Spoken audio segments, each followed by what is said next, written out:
こんにちは、メイです。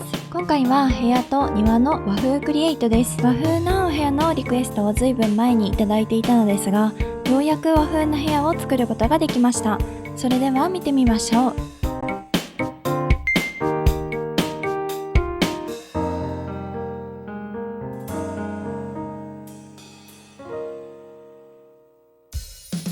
部屋の大きさは 10×10、窓はなし、エントランスは一番右です。明るさは白で最大の明るさ、環境音はなしです。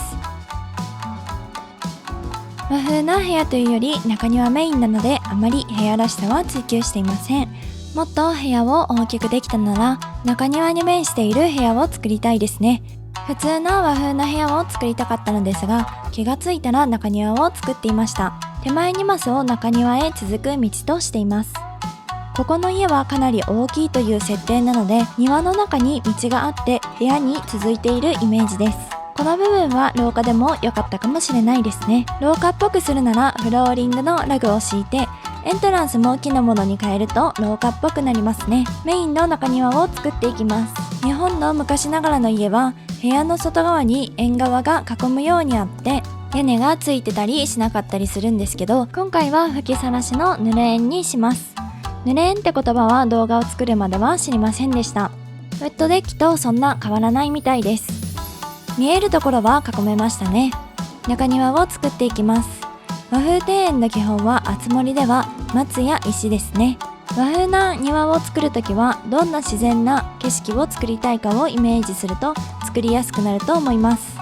今回は山に囲まれた湖を庭で表現していきます。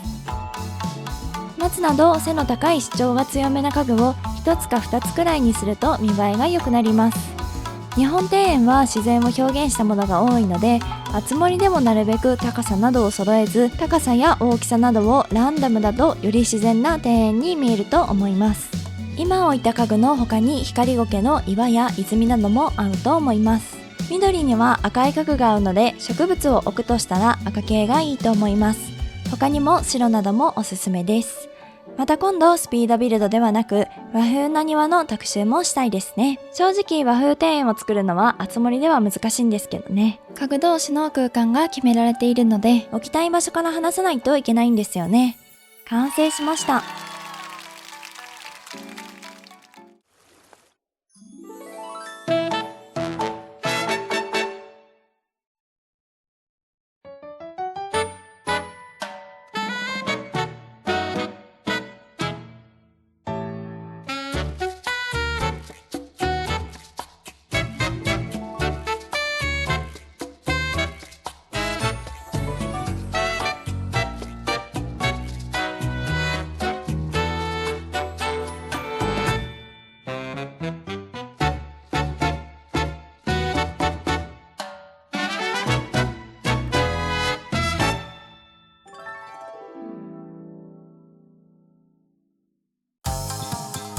外にも和風な庭を作っていきます。場所は地図で言うと B の1です。滝と池があって日本庭園にするにはもってこいの場所ですね。家の概要です。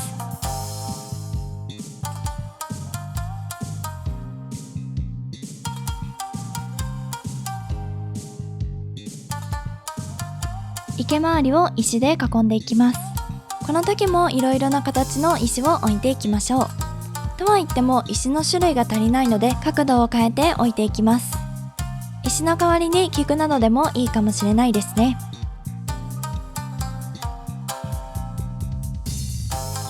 外に和風な庭を作るときは中庭とは違って土地が広い分、松などの大きな木も少し多めに置いていきます。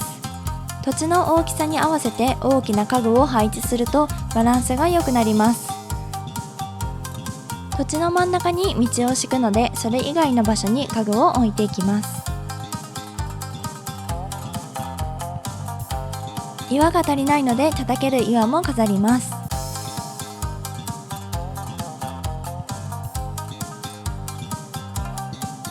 っきは赤い花が飾れなかったので、今回は椿を飾ります。赤が入るとメリハリがついて綺麗ですね。道を敷いていきます。和風には石畳がよく合いますね。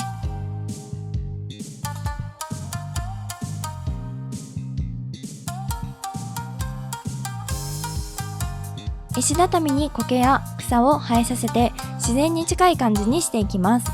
草系のマイレゾをお持ちの方はぜひ使ってみてください。すごく自然になるのでおすすめです。苔も生えさせすぎると不自然なので、道の端や水に近い部分につけるといいですね。